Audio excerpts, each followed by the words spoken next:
Hello everyone, in step-by-step tutorial I will show you how to make a plan in Qwen Ai. Let's begin from the home screen of our mobile phone. Open your desired web browsing application. For me it's Google, tap on it.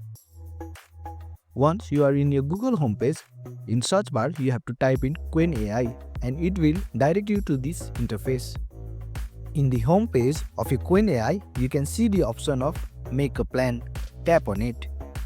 Here, the app has given you various options to make a plan for. For example, for a productive day, achieving goals, saving money, and so on. So you have to select your desired option. Tap on your desired option. Then the app will show you some results. You can tap in down arrow,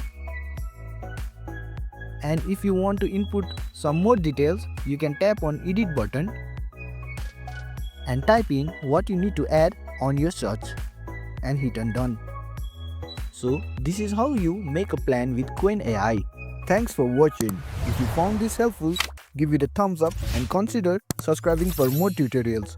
Drop a comment if you have question or suggestion for future videos, and don't forget to check out our playlist. See you in the next one.